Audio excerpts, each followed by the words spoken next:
E aí, pessoal, começando mais um Segundas Gestálticas. Hoje a gente vai trabalhar o livro Gestalt Terapia, de PHG, aqui no nosso grupo.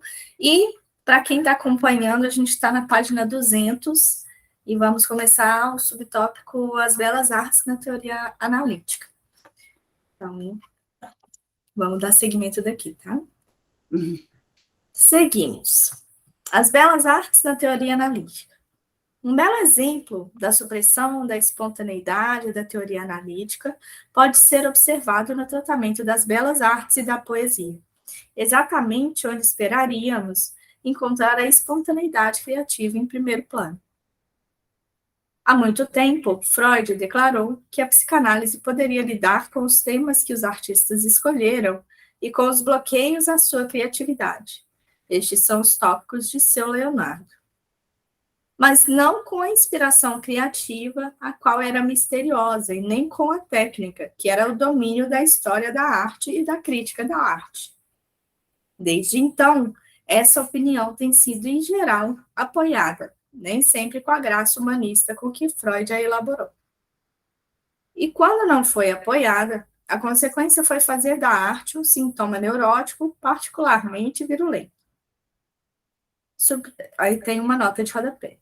A exceção importante foi Rank, cujo Art and the Artist, Arte e o Artista, dispensa elogios. Trabalho de Rank, não conheço esse trabalho aqui, mas eles colocaram ele como exceção dessa regra aqui da teoria analítica, não falar sobre a questão técnica e a crítica em relação à arte. Mas trata-se de uma concepção extraordinária, porque o tema e a inibição pertencem a toda e qualquer atividade. É somente a força criativa e a técnica que fazem o artista e o poeta. De modo que, assim, chamada psicologia da arte, é a psicologia de tudo, mas não especificamente da arte. Consideremos, entretanto, somente esses dois assuntos proibidos e, em especial, a técnica. Para o artista, naturalmente, a técnica, o estilo são tudo. Ele sente a criatividade como seu excitamento natural e seu interesse pelo tempo, que obtém de fora, isto é, das situações inacabadas do passado e dos acontecimentos do dia. Mas a técnica é sua maneira de moldar o real para que seja mais real. Ela ocupa o primeiro plano de sua awareness, sua percepção e sua manipulação. O estilo é ele próprio, é o que exibe e comunica. Estilo e não desejos banais reprimidos, nem novidades do dia. Que a técnica formal é primordialmente aquilo que comunica, é naturalmente óbvio, conforme Rochat e outros testes projetivos. Certamente não são as maçãs de Cézanne que são interessantes, embora não sejam de modo algum irrelevantes, mas precisamente o tratamento que eles lhe dão e o que faz delas.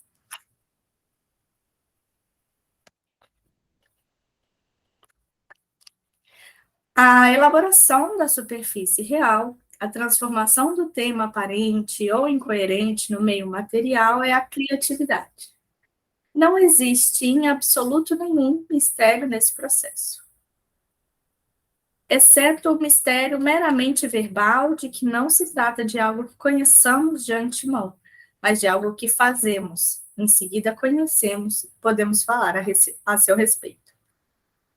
Mas isso é verdadeiro em relação a qualquer percepção e manipulação que confronte qualquer novidade e forme uma gestalt. Na medida em que, como nos experimentos psicológicos, podemos isolar uma tarefa e repetir partes similares, podemos predizer o todo que será percebido ou executado espontaneamente. Mas em todos os assuntos importantes na arte e no resto da vida, o problema e as partes são sempre um tanto novos. O todo é explicável, mas não é predizível. Mesmo assim, o todo passa a existir por meio de uma experiência muito ordinária, do dia a dia, cotidiano, né?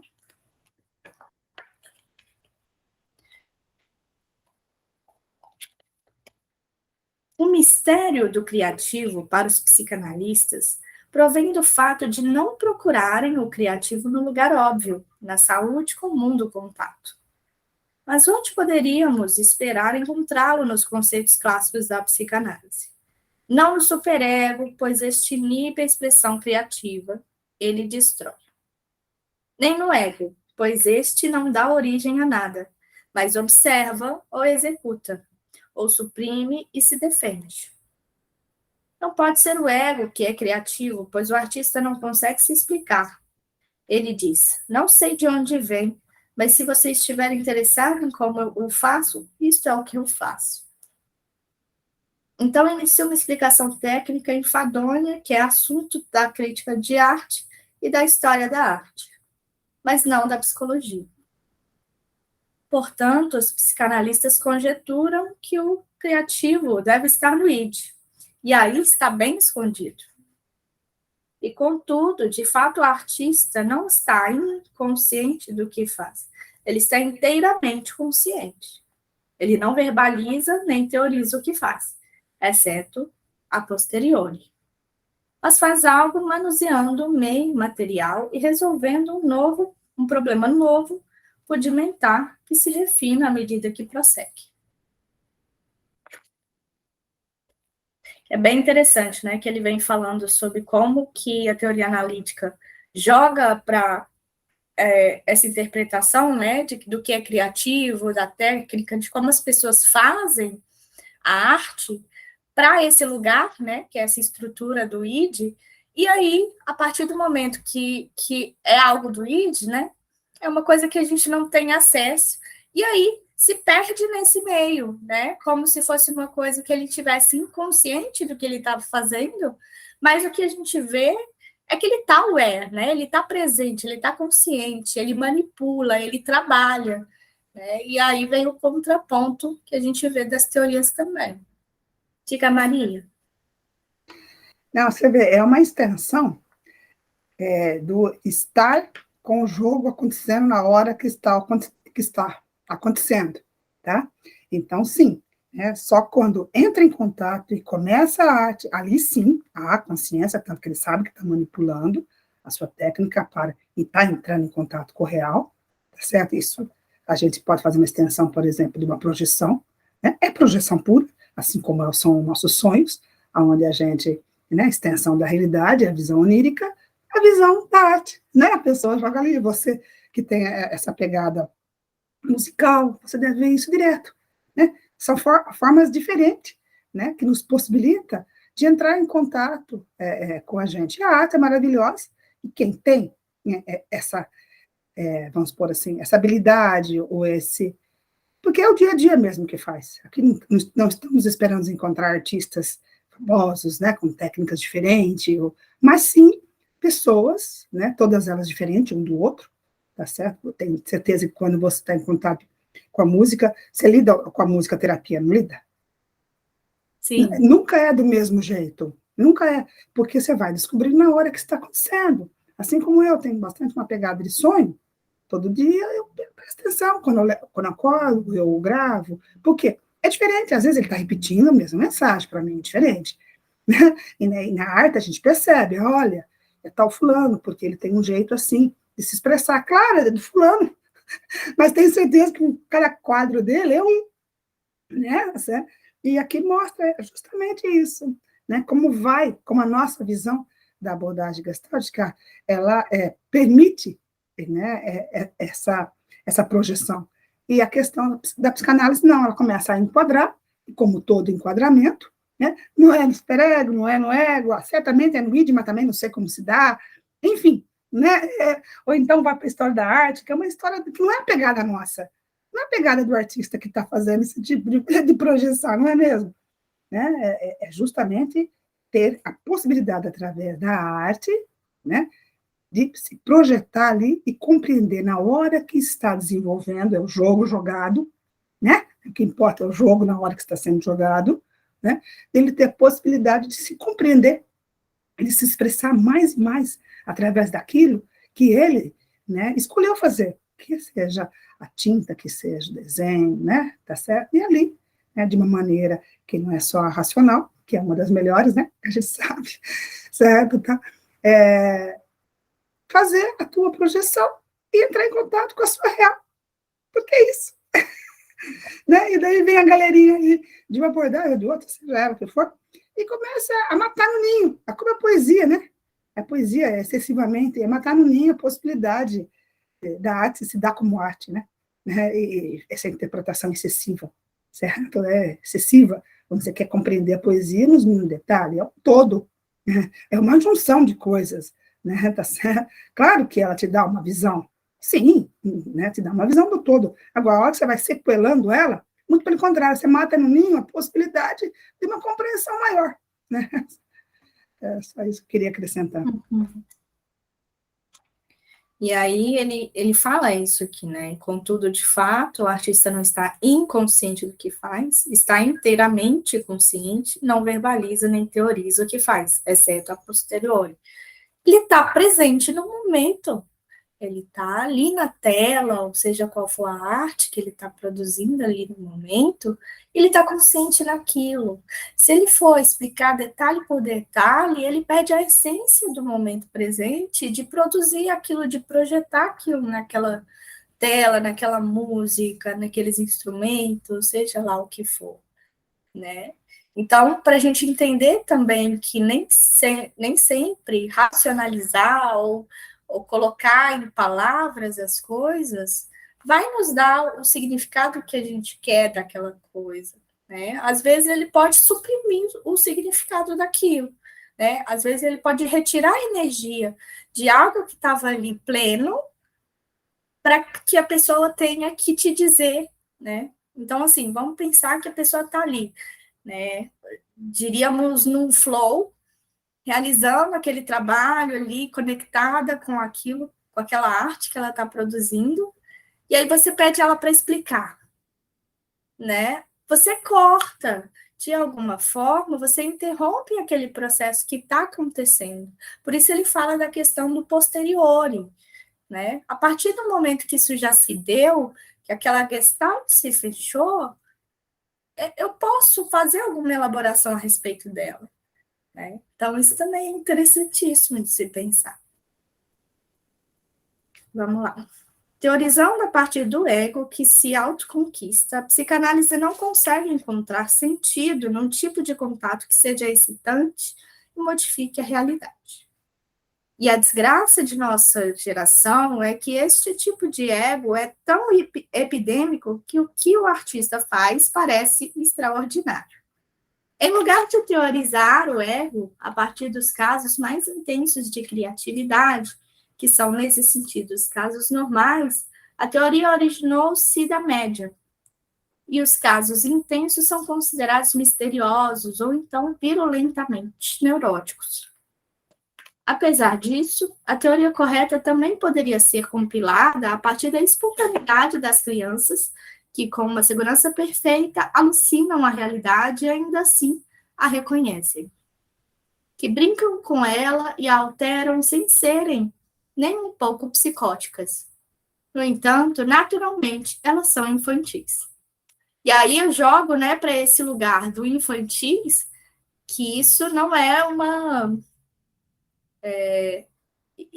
diminuindo, né, essa produção. A gente já conversou aqui no livro falando sobre o que é o termo infantil nesse sentido. Elas são naturalmente infantis porque elas brincam com a espontaneidade, elas brincam com a realidade, elas transcendem a temporalidade também, né? Então, assim, a gente pode pensar na questão do lugar do infantil e não é do lugar de maturidade, né? Mas de um lugar de criatividade, espontaneidade e transcendência. Né? Um lugar de flexibilidade, eu diria, também de fluidez.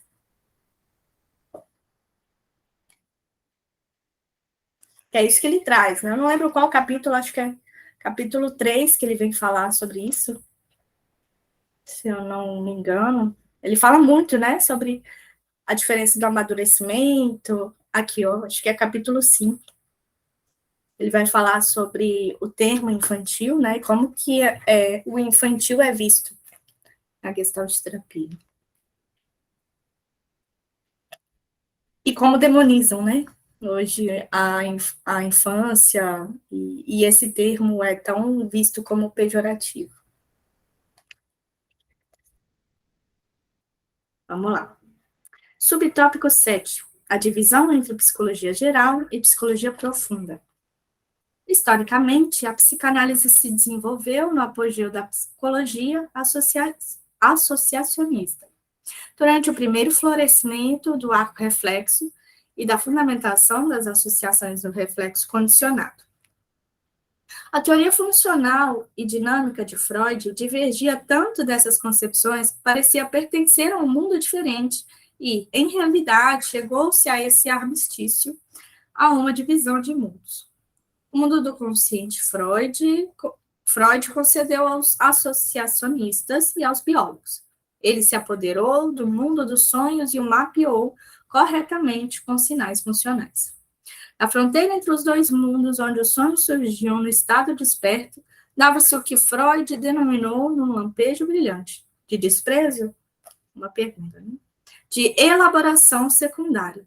Certamente, esta não era primária nem vigorosa, mas era uma tentativa de conferir sentido, moldando-se às leis da realidade.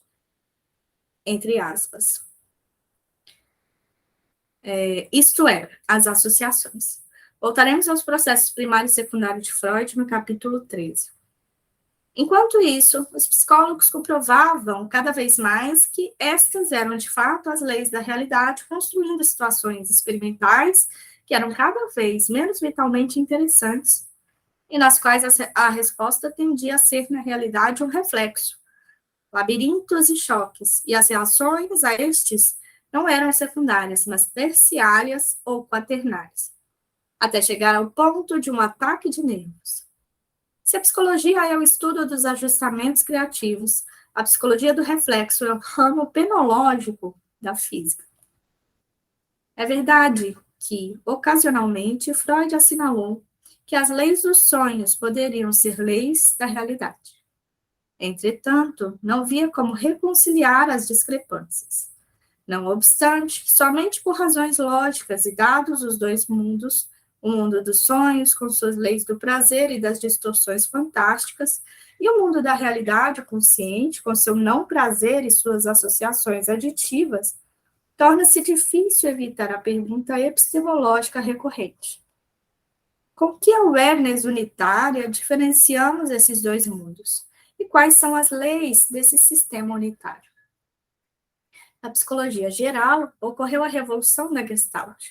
Essa foi principalmente uma volta a concepções antigas, pois o funcionamento do pensamento e do comportamento não é um assunto acanhado ou obscuro.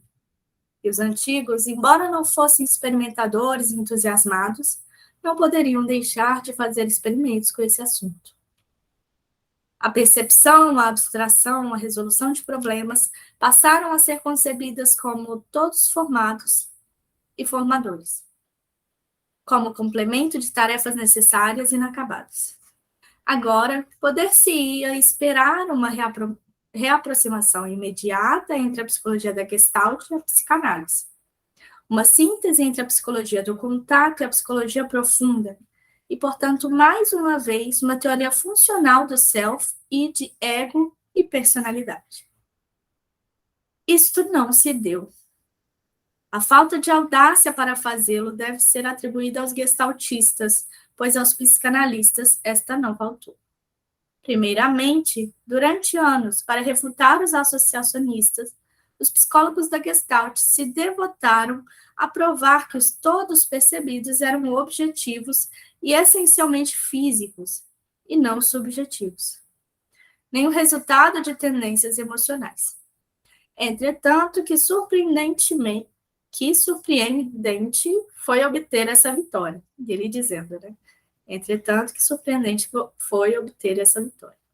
Porque em toda a natureza física, os gestaltistas procuraram com zelo tendências totais, insistiram no contexto e na inter-relação entre todas as partes para sustentar sua psicologia. Mas foi somente nesse único caso dos sentimentos humanos que o princípio da Gestalt não se aplicava. uma emoção não era uma parte real da percepção que acompanhava, não entrava na figura. Em segundo lugar, desejosos dessa vitória, esterilizavam, controlaram, com cuidado as situações experimentais, tornando-as cada vez menos possivelmente interessantes para qualquer sujeito. E, não obstante, por uma engenhosidade admirável, foram capazes de demonstrar a Gestalt. No entanto, o seu próprio êxito deveria tê-los alertado e servido como evidência refutadora, porque ia contra o seu princípio básico do contexto, de que a Gestalt fica mais evidente onde todas as funções estão mobilizadas por uma necessidade real. Então, a gente pensar aqui, né, que você vai experimentar uma situação, não quando você coloca isso num lugar experimental, né, situações experimentais, a gente já pensa que foge do princípio a partir do momento que não é uma necessidade real e simplesmente uma experimentação de algo, né? Não tem uma necessidade real envolvida, orgânica, organísmica. E aí, um dos pontos que ele pontua aqui, né, justamente isso. Deveriam ter feito experimentos exatamente com o contrário disso. Mostrar o enfraquecimento da tendência formativa quando a tarefa se torna uma mera tarefa de laboratório, abstrata, isolada e não plena de interesse. Isso foi desde o princípio a tolice com relação aos experimentos com animais. Mais uma vez, né, a gente está falando aqui sobre ter tirado a experiência do cotidiano, no dia a dia, do que envolvia a necessidade básica das pessoas ali, e colocar isso num laboratório para ser algo experimental, né? Como que isso reduz a experiência, como que isso, de alguma forma, empobrece aquilo que a gente já está estudando a respeito. Diga, Maria. Seria virar o experimento, né? Você vira o experimento, né? Certo? Que é mostrar o enfraquecimento, né? Que ocorre quando não se há uma identificação, né? Com tudo aquilo que você está vivenciando, tá? Aí o contato é tudo, aí daí vem, né? O contato é tudo, porque ele te permite fazer com que você, naquele momento, consiga, de fato, se identificar ou dar nome, certo? Tá? As suas projeções. Uma vez entrando em contato e vivenciando aquilo, por isso que é muito personalizado e singular, tá? Né, o gestalterapeuta, ele acompanha a pessoa nessa história, mas ele pode ler os fenômenos que estão acontecendo na tua frente, da pessoa que está projetando a arte, o sonho, ou qualquer experimento, né, tá? Mas ele não está vivendo o experimento, entendeu? Ele está acompanhando o experimento. Então, quer dizer, por mais que ele esteja atento e tenha experiência com isso, ele não está vivendo o experimento. Então, só uma única pessoa pode estar mais ou menos, né, identificada com o que está ocorrendo no momento. E quando não há identificação, né, Fritz já falava, é bobagem você dar continuidade ao experimento. Você vê que a pessoa não está conseguindo, nossa, não estou conseguindo falar, não está conseguindo uma identificação, não está levando aquilo como algo que está acrescentando algo para si. Aí é melhor parar, né? Os estudos aqui, eu achei muito interessante a hora que falou isso, olha, deveria se virar, né? Porque a hora que virar para você buscar o que é que está faltando, que tanto faz, numa gestalt que não se completa, você pode ver o que está faltando, certo? E justamente ou ocorre ou não ocorre, né? Não tem meio termo. Não ocorreu meio termo? Não ocorreu. O que fez com que não ocorresse? Pronto, né? Vira para se tratar, né? Ou como não se pode entrar em contato com a verdadeira projeção, né? Que é justamente os bloqueios né, do contato, que muitas vezes, né, a gente vê claramente que são os mecanismos neuróticos. Pronto. Ali já era um outro recurso, uma outra pegada, né, Laura? Tá? Mas não, né, quando a pessoa insiste, e aí nós estamos falando de laboratório, que a gente tanto estudou na graduação, né, estamos falando já em outra abordagem, né, a pessoa se perde muito na questão analítica, de um jeito tal, né, que não se sabe nem por que começou. É uma maluquice, né? A fragmentação. É, é tanta loucura para se conhecer o porquê, as causas, nananana, que você fragmenta tanto, chega assim, mas o que é mesmo que eu estou vendo aqui? Daí você vai se criando abstrações que não fazem sentido nem jus ao, de fato, a um estudo real. Né? É isso. Perfeito, Maria.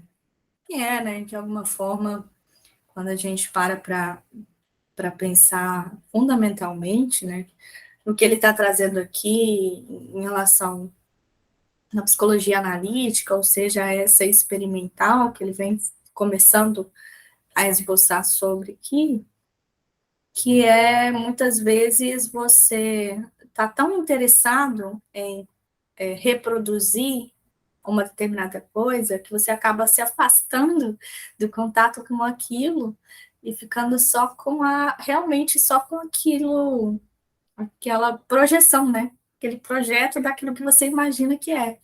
E aí se afastando cada vez mais da figura real, da situação real, das necessidades reais, né?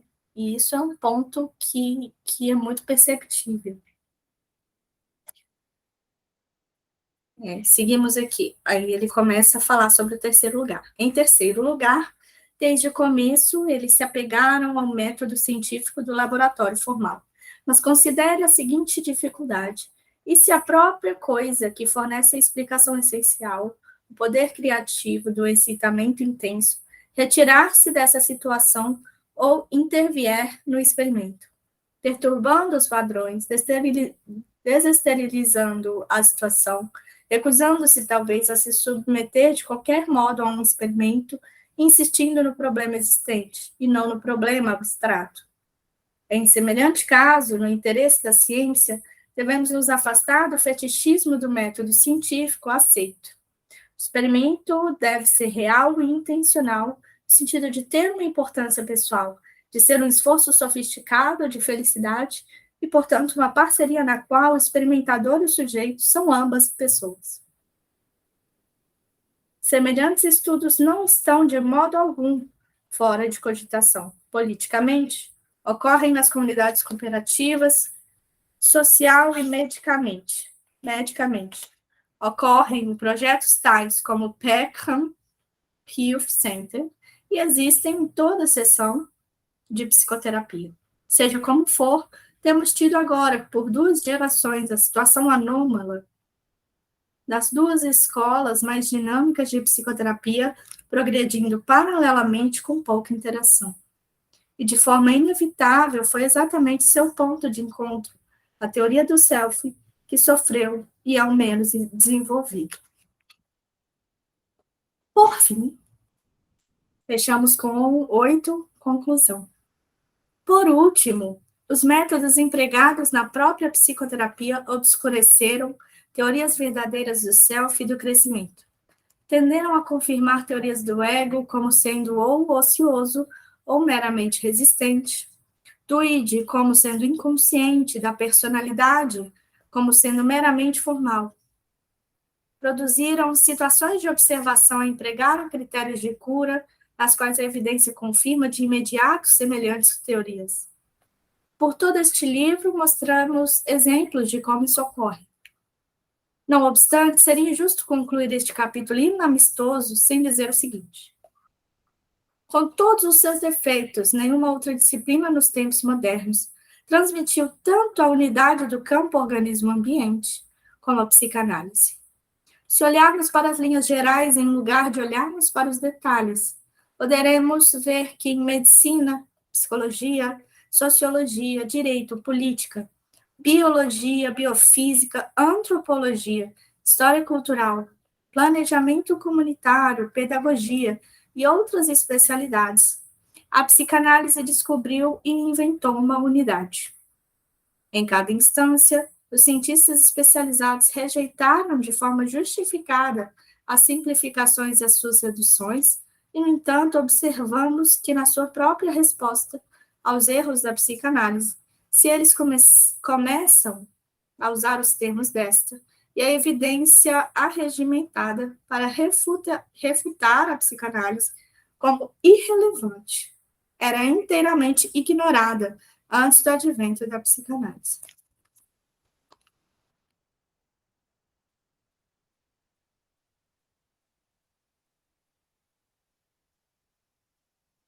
Então, assim, o que começa a se... De alguma forma, a conclusão que ele tem, né, é que se as áreas começaram a utilizar, a identificar erros, né, a apontar como a psicanálise foi, não foi, até mesmo para refutar ou dizer alguma coisa a respeito da teoria psicanalítica, eles começam a utilizar termos psicanalíticos para argumentar a respeito. Então, assim, ele não isenta, né, não ignora o poder que a psicanálise tem e acredita que o que mais se aproxima da teoria que a gente tem hoje na Gestalt terapia, que é essa, né, da relação organismo-ambiente que a gente tem estruturado, é realmente a psicanálise, né? Dentre outras tantas teorias que a gente tem, psicológicas, né? Teorias em relação à personalidade, coisas nesse sentido, que mais se aproxima realmente é a teoria psicanalítica. Mas não sem ressalvas, que é a questão das críticas que ele vem ao longo do livro, comentando e fazendo elaborações a respeito. E assim, a gente finaliza esse capítulo, né, o capítulo 11, que foi sobre crítica de teorias psicanalíticas do self. A gente já tinha passado, né, um pouquinho sobre como que a Gestalt terapia enxerga o self, né? E aí agora a gente começa a trabalhar a respeito do ajustamento criativo. Eu vou deixar para a semana que vem a gente iniciar esse capítulo inteiro. Então, paramos por aqui mesmo. O próximo capítulo que a gente vai ver é o capítulo 12, ajustamento criativo 1, o pré-contato e o processo de contato. E aí, o subtópico 1 é fisiologia e psicologia. E aí, para a gente fechar direitinho, a gente interrompe aqui no início do capítulo e semana que vem a gente retoma com Yontef. No outro encontro, a gente volta para iniciar o capítulo que vem. Tá bom, pessoal? Perfeito. Até um próximo contato. Uma boa semana, Lara. Valeu, viu? Maria. Tchau, tchau, gente. Agradeço. Até semana que vem. Abraços gestálticos a todos. Sim. Bons estudos para vocês. Ótima semana. Tchau, tchau.